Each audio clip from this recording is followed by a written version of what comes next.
Hi guys, hi everybody. Today we have here with us Dr. Edward Slingerland. He is a professor of Asian Studies at the University of British Columbia, Vancouver, Canada. He is also the director of the Cultural Evolution of Religion Research Consortium, the director of the Database of Religious History, and the co-director of the Center for the Study of Human Evolution, Cognition and Culture, all based at the University of British Columbia. And is also the author of books like What Science Offers the Humanities, Integrating Body and Culture, and Trying Not to Try, The Art and Science of Spontaneity. Hi, Dr. Slingerland, how are you doing? Hi, good. So today I would like to talk with you about the cognitive science of religion, and also profiting from the title of your book, What Science Offers the Humanities. So, to begin with, I would like to ask you to tell people what the cognitive science of religion consists of, because I mean there are some scientific disciplines nowadays that study religion as a social phenomena, as a cognitive phenomenon.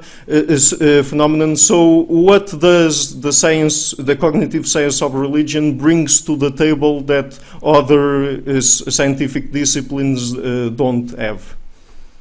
Yeah, so cognitive science of religion, we usually abbreviate it CSR, is I think just a catch-all term for a variety of approaches that apply cognitive, social, psychological, and evolutionary theories to this phenomenon of religion. So I think the science, there's a couple things that are important to lay out. One is that it's not science and religion. Mm-hmm. So there is a whole field of, it's really a kind of subfield of theology, of science and religion. So how can we reconcile the claims of certain religions with what we know scientifically about the world? That's theology. Science of religion and the cognitive science of religion is basically trying to study religious behavior and beliefs both in contemporary populations and in past populations, using historical records and texts and archaeological evidence to try to lay out first of all, at the proximate level, what the cognitive mechanisms are that cause people to believe in supernatural beings, to behave in religious ways, to engage in ritual behaviors, and then also from an evolutionary perspective at the ultimate level, to explore what the possible reasons might be, adaptive or non-adaptive reasons might be for these cognitive mechanisms.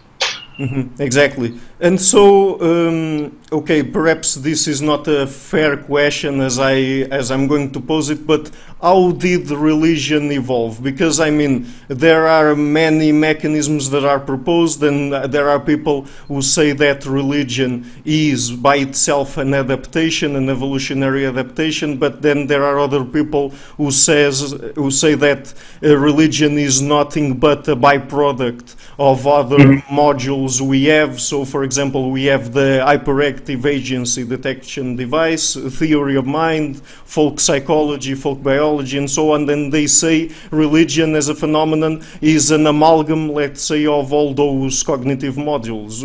What is your opinion on that? Yeah, so the central hypothesis that we've been testing as part of this large project we have based at UBC is basically a byproduct story followed by cultural group selection. So we think the byproduct story is correct insofar it tells us where basic religious cognition comes from. So if you look around the world at small-scale societies, if you look throughout history, you find certain common features that seem to be in every culture. So belief in the afterlife, so the belief that when people die, they go somewhere, and so therefore you get burial ceremonies, you get usually some sort of ancestor beliefs, belief in supernatural agents, non-human supernatural agents in the world. So, and this is probably a byproduct of kind of hyperactive agency detection, or I think, also projection of theory of mind. So we project intentionality onto other human beings. Mm-hmm. And that module evolved for very good adaptive reasons to help us deal with living in complicated social groups. but it tends to overfire, and we project intentionality onto the world, and we see, a storm happens, and we want to know why. There is no reason why, but we ask those kind of questions because we're projecting intentionality onto the world. So you have all these kind of basic religious, you can think of them as pieces of religious belief and practice. Probably basic ritual practices arise as a byproduct of certain human cognitive tendencies. But then we think what happened historically is that certain cultural groups added on top of these basic religious beliefs other types of beliefs. So not just supernatural beings, but supernatural beings who care about human morality and will punish you if you don't act in a moral way. Not just ritual behaviors, but ritual behaviors that involve costly displays and that get people together in large groups to, bow in synchrony or do things in a synchronic way that helps build group solidarity.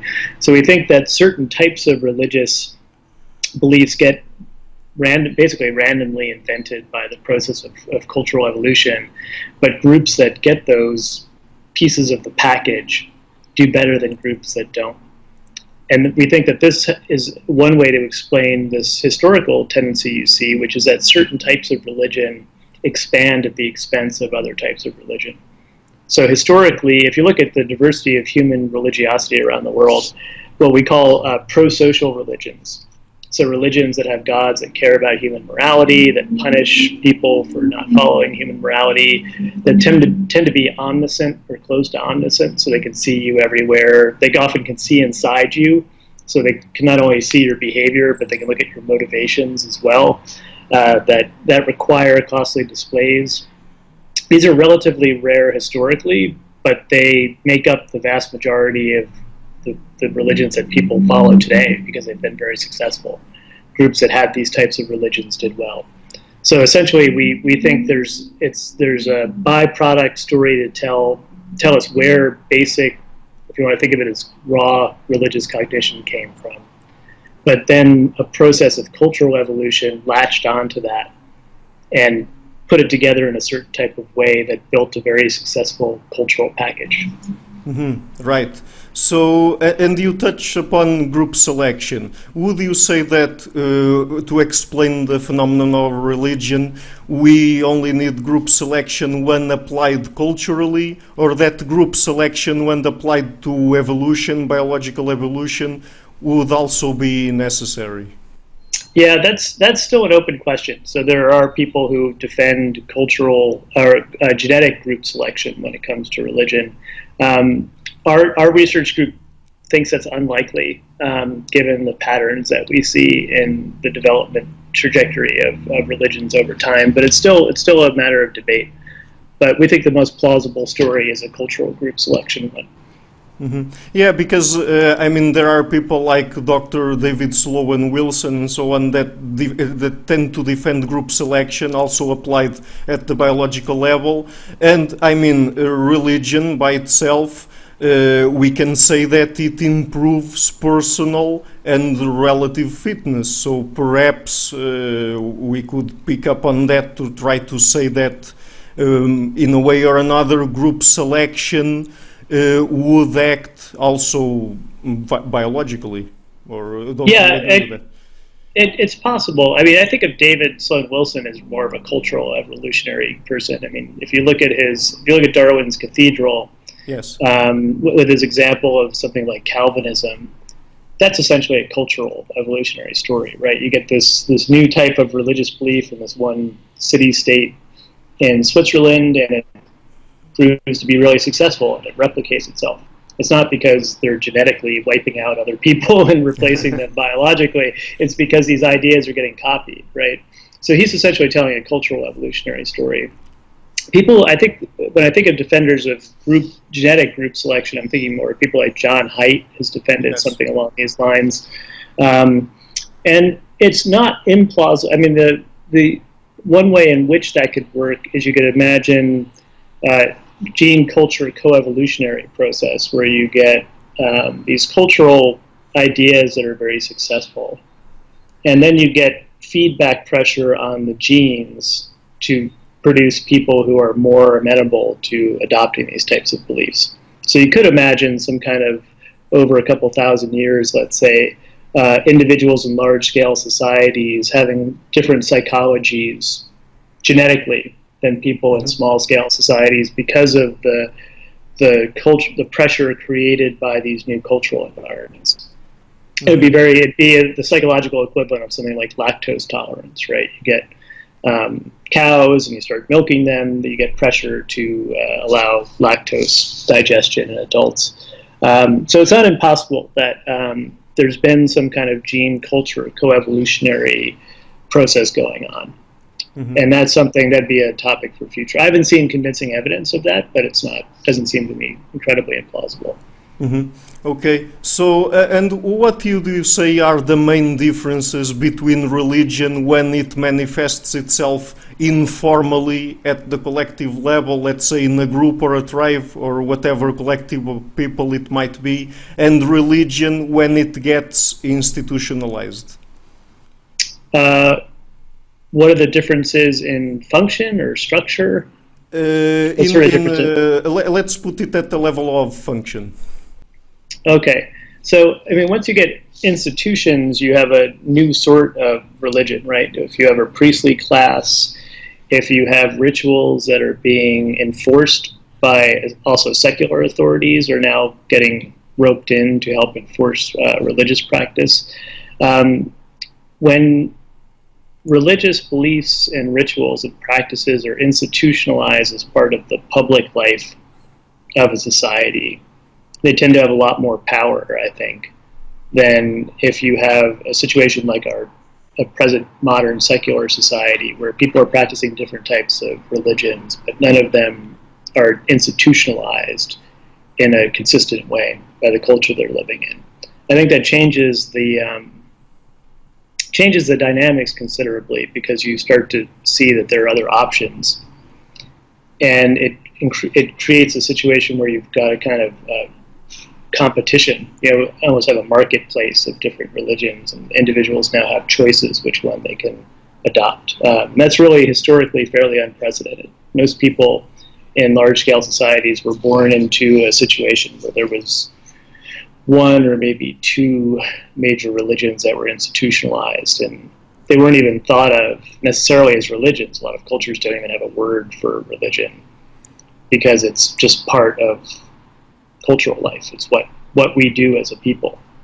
So it is very different when religions become, the word gets invented partly and starts being used in a situation where now religions aren't just the dominant feature of life. We have a secular counterpart. We have to start marking off religion as something separate. That's a very new development. It happens in Europe at a certain time. And it does change the way religions function. I think they're the individual psychology of religion when you have a marketplace of different religions on offer.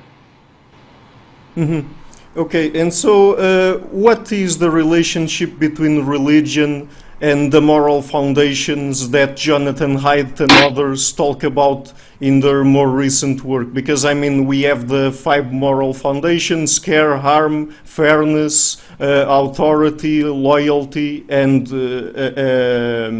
purity, sanctity. And so, I mean, people would associate religion perhaps more with the 3 binding aspects of it, right? The loyalty, authority, and sanctity, purity. But wouldn't you say that perhaps religion in some way also cares about care, harm, and fairness? Absolutely. Yeah, no, I think most world religions, and again, this is, when we're talking about religion and morality, we're really talking about these pro-social religions that are relatively rare, but now seem to us what religion is because they've been so successful that we see them everywhere. Most small-scale religions, again, the ancestors don't care about harm or fairness or anything. They just want their tribute, and they want their sacrifice, and that's it. The spirit of the woods doesn't care if you're economically fair to other people. It just has certain taboos you have to follow. But the innovation that does happen with these pro-social religions is where you get these different moral foundations. You get different aspects of morality getting grounded in supernatural beliefs. So suddenly, think about something like the law of karma is basically making into a cosmic principle our intuitions about harm and fairness. Right? If you violate those norms, you're going to be punished by the universe. There's actually a cosmic law that's going to cause you to have a bad rebirth if you violate these things. So I do think we tend to associate religion, and I think maybe John tends to associate religion with those last three foundations, but religion supports all of them. It's the function of these pro-social religions has been to create a feeling of moral realism. So I think one of the main functions of these religions is to take these, I think we have these moral intuitions as built-in psychological modules. But what religion does is give them a feeling of reality that increases their force. So when I feel like you've done something unfair and I'm angry, it's not just, so Charles, I think in this regard, the philosopher Charles Taylor's distinction between strong and weak evaluations is very helpful. So weak evaluation is is a preference. So I prefer vanilla ice cream, you like chocolate ice cream. I don't get upset about that. I don't want to make you like my type of ice cream. But if I feel like you have harmed someone, you have enslaved a child, and I think child slavery is wrong, I don't say, well, that's just what he likes to do, and I don't do that, but it's fine for him to do that. I want to make you stop doing that. That's what Taylor calls that a strong evaluation. I think you could also call it a moral evaluation. I think it's a situation where one of our moral modules is getting engaged. So we're suddenly having this emotional, moral reaction. And I think what religions do is it gives us a way to justify that emotional reaction. Why do I feel this so strongly, and why do I want to impose it on this person? Well, because God said that was wrong, or because it goes against the law of karma, or whatever. Or if you're a secular person, it violates human rights. But I think human rights are just about as spooky as the law of karma. It's just there's nothing empirical about human rights. It's just kind of, I think Taylor's right. It's kind of stripped down remnant of Christianity that still has a grip on us. But so I think the function of religions has been, these pro-social religions, has been to give us a rationale, conscious rationale, for the strong emotional reactions that we have when our moral foundations get activated. Mm-hmm. Exactly. And I mean, one of the biggest roles religions play in societies is to foment trust among people, right? And one of the ways people have to foment trust with religion is through credibility enhancing displays, like people going to the mass, and perhaps people doing this or that as in terms of sacrifices. But because I mean, one of the best ways for people to show others that they are committed to something is to make some sort of sacrifice, and that's what happens in many, if not all, religions, right? Well, it's what happens in these pro-social religions. It's not necessarily a feature of small-scale religions. So this is the CREDs and those sort of costly displays are one of the features of pro-social religions that are so effective. So, how do you know that I believe this? Well, because I cut the end of my penis off. That's a pretty convincing, why would I do that if I didn't believe in this, that God wants me to do that? How do you know I believe this? I don't eat pork, which is objectively delicious, right? So I give up certain foods. I subject myself to painful tattooing or painful rituals. I give up big portions of my day. I pray 5 times a day. I stop what I'm doing and pray 5 times a day, facing a certain direction. Those are all very impressive bits of evidence to other people that the thing you claim you believe, you really believe.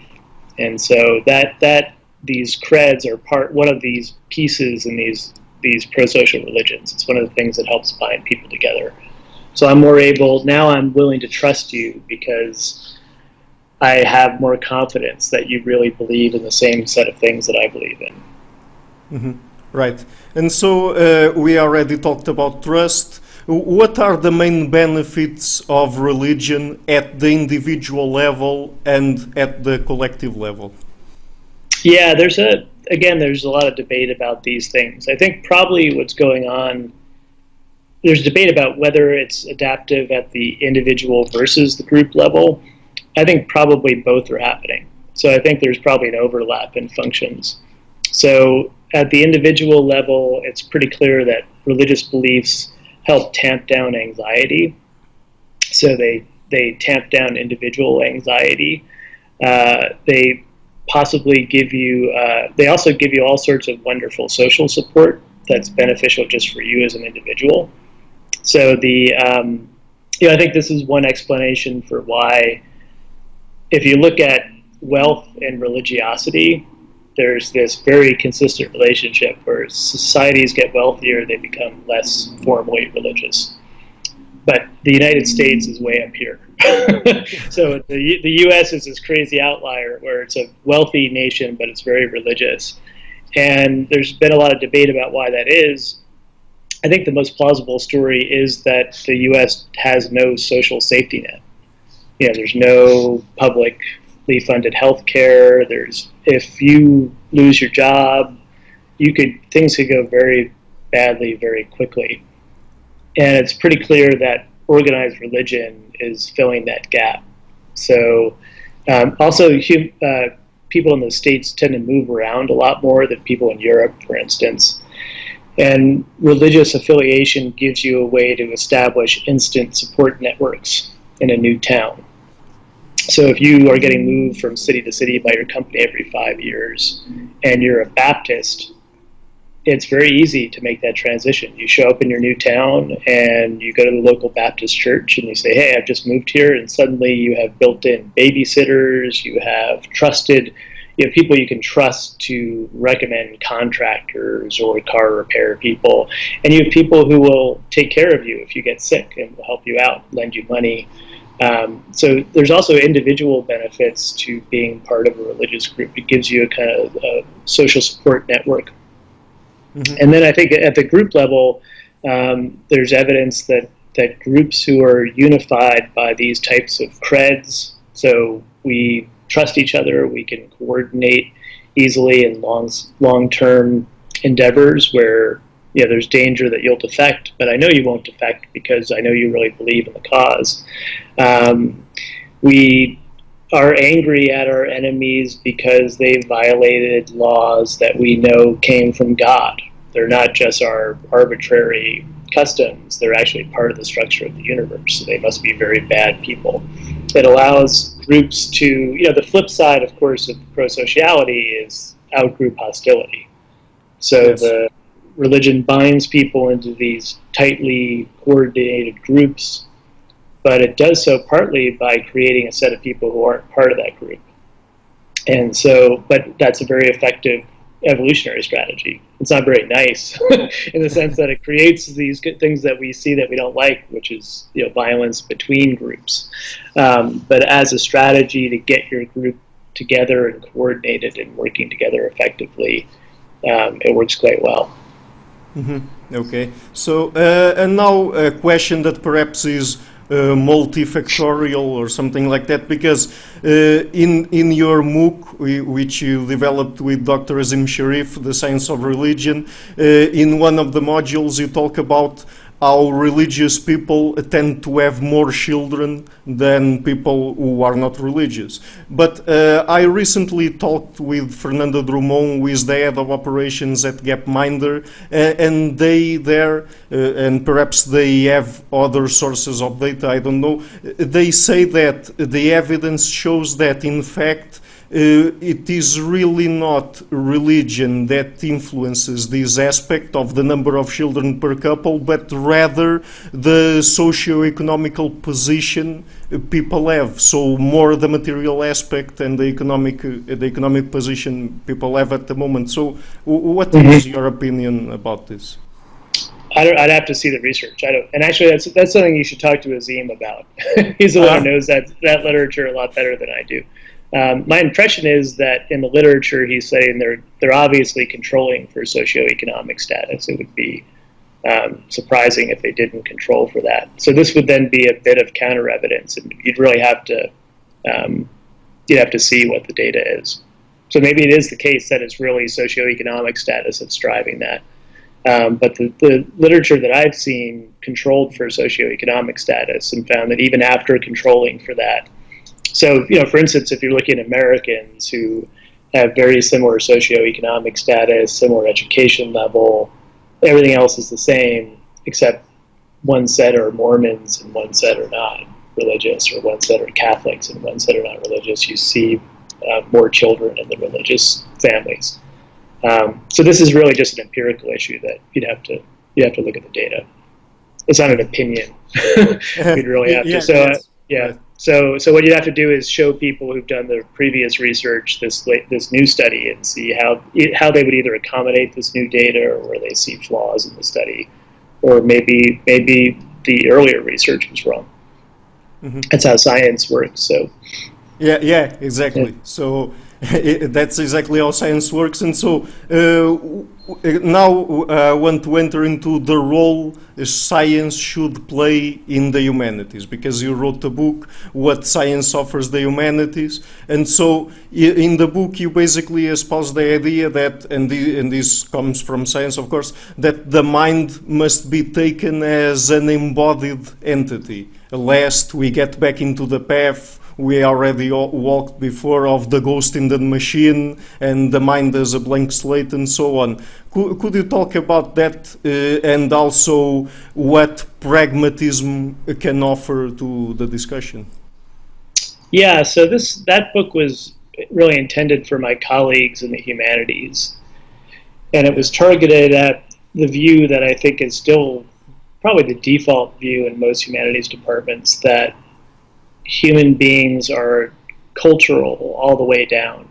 Mm-hmm. So everything about us is structured by language and culture. And so basically the blank slate view that there's really, our genetics don't really contribute anything to the way that we think or behave or act. And that just is empirically really implausible. And so in the book, I'm trying to walk through all the reasons why that is. So first of all, we're embodied. Right? We're not disembodied spirits floating around. We're organisms that our minds are part of our bodies, and that whole mind-body unit was shaped by genetic evolution and cultural evolution over a long period of time. If you take that seriously, you then have some kind of basic structures of human cognition that are probably universal. So things like theory of mind, things like basic moral foundations. And moral foundations are actually a good example of how taking this type of view allows you to talk about both universality and cultural variation. And so I think some of the earlier attempts to introduce evolutionary psychology to humanities scholars fell flat because they often presented the situation as, well, here's the structure of human cognition as shaped by evolution, and that's it. So all the structure comes from genes.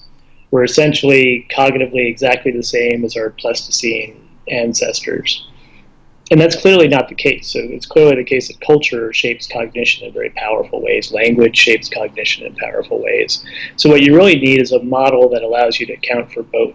And I think something like the gene culture coevolution model is one of those models. And so with moral foundations, for instance, I think there's very good evidence that these modules, these foundations, are genetically part of our nature. Any normally developing human being starts to have innate feelings of that's not fair, or innate feelings of empathy for other beings that are suffering. So those are not culturally taught. But what is culturally taught is, what does fairness really mean?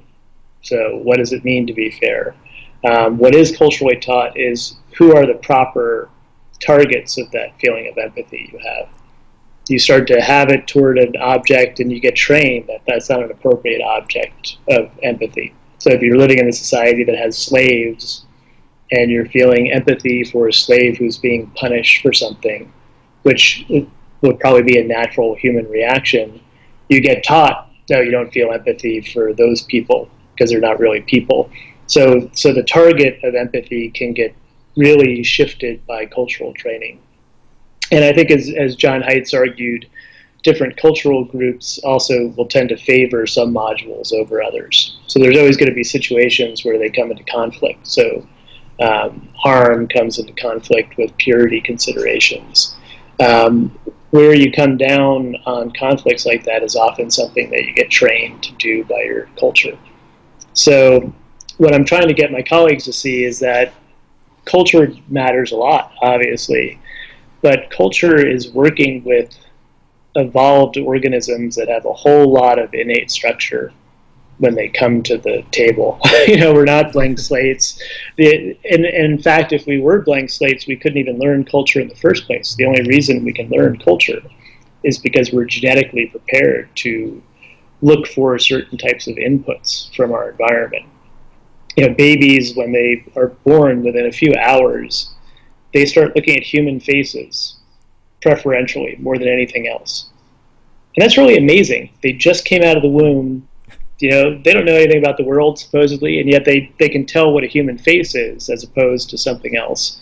It's taken us a long time to train computers how to do that. So it shows you that actually intellectually, cognitive, information processing-wise, that's a very challenging problem to determine what's a human face, to also distinguish different types of expressions, because babies from a very early age can distinguish, a mean face from a happy face. And again, from information processing perspective, it's a really challenging thing. Babies can do it. And so and that allows them preferentially paying attention to people, that allows them to start to learn cultural information. So we couldn't even start to learn from others unless we had these kind of innate structures. Earthworms and finches don't learn human culture because they don't have the same genes that we have. So I'm trying to I think there's been this overemphasis on culture is everything in my fields, various fields I'm involved in or got trained in. Then there was this kind of reaction against it with people like Tubin Kosmaitis and E.O. Wilson, and I think to a certain extent Steve Pinker were really emphasizing the genetic side. And what I'm trying to get my people to see is that you can have both. You can look at human beings as inherently cultural. I mean, we are incomplete in a sense because we're built to seek certain types of information from our culture. Do that is because of the basic cognitive mechanisms that we have that are a product of our genes. So, and we're going to do much better work if we start from that assumption. And so my most recent book that I just finished and turned in is on mind-body dualism in early China. And it's, arguing that we have to see that, the early Chinese were Homo sapiens, and the idea that they lacked theory of mind is a kind of crazy idea. It's theoretically possible, but given the evidence that theory of mind is a basic human universal and is really the foundation of human sociality, it would be really surprising. And that then, I'm arguing, changes the burden of proof. You'd really have to have knockdown evidence that the early Chinese lacked theory of mind if you're going to make that claim. And there isn't that kind of evidence. So it's part of the thing I'm trying to get people to do is when we interpret texts is to start from an assumption of embodied commonality and then see how diversity comes out of that, rather than with our current approach, which is, ancient China is so different. Look, they wrote this weird-looking language. They must think in a completely different way. And I just think that's an unhelpful starting point for textual interpretation, for instance.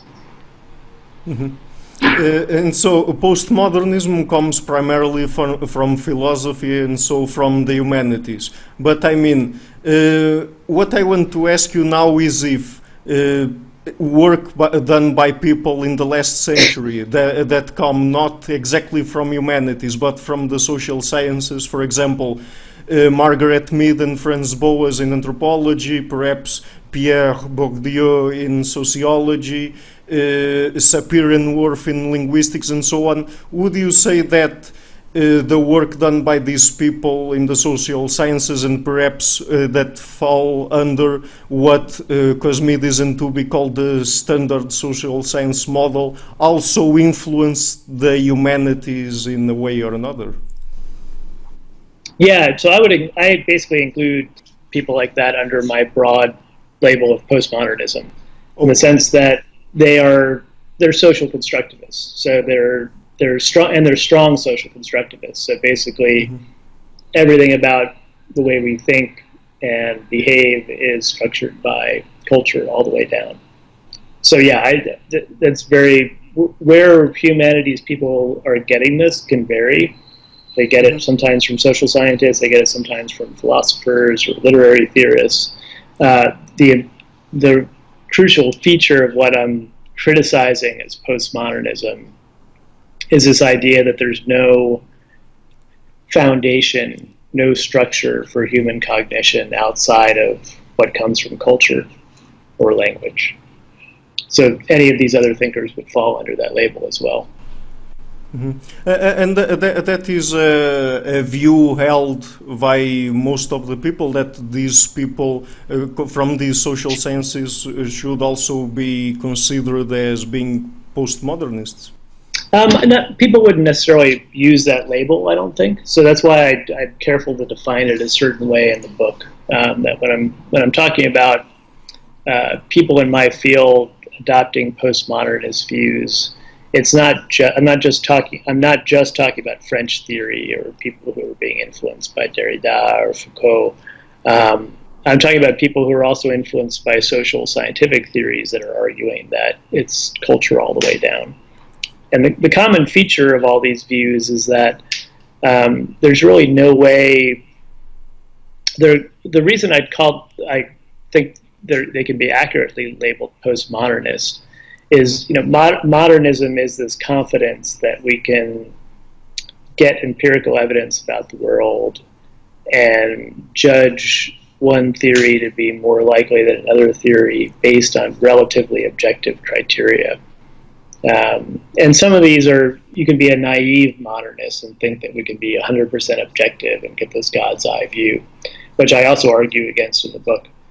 But I think the basic modernist faith is that there's data out there and we can have better and worse theories to explain that data. And what all of these other views, whether it's literary post-structuralism or these kind of extreme Boasian anthropological views, what's common to all of them is the idea that there's no neutral standing point. We're always so deeply embedded in whatever language culture we're a part of that we could never think our way out of it, and we could never objectively look at evidence, because that evidence is always being viewed through this culturally constructed lens.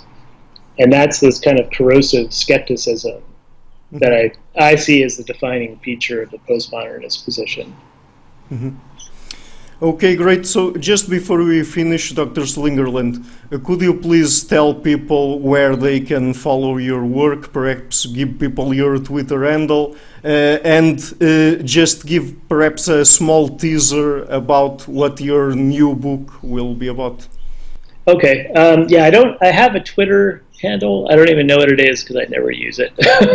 I'm not on Twitter very much. Probably the best way to keep up with my work is just my academic homepage that you can find through UBC.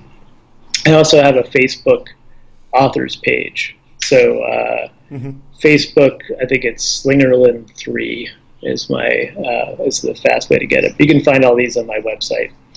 The project that I just turned in is called Mind and Body in Early China, Getting Beyond Orientalism and the Myth of Holism. So it's a book. It's an academic book that's primarily for my colleagues in Chinese studies. But I think it's relevant to anyone doing cultural studies in general, just how we can use evidence from the cognitive sciences and new digital humanities techniques to get beyond these kind of debates where in my view, we've been stuck for decades. So that's an academic book project. I just turned in my proposal for my next trade book, so my next popular book, which is going to be on intoxication. So it's going to be called Drunk, Intoxication, Ecstasy, and the Origins of Civilization. Mm-hmm. So it's about the role of intoxication in human social life, both chemical, so alcohol and other types of chemical intoxicants, but also non-chemical ritual forms of intoxication, so dancing and ritual and things like that. So that's the next trade book that I'll be working on for the next year or so. And that's just at the proposal stage. Mm-hmm. Okay, great. So, Dr. Slingerland, it was a real pleasure talking with you. I hope you keep up with the good work, and thank you for sparing a little of your time for being here with us today. Sure, no problem. Thanks for having me on. Okay, thank you. Yeah. Bye-bye. Thanks. Bye. Bye. If you appreciate my work, please consider supporting me on Patreon at patreon.com/thedissenter. Thank you.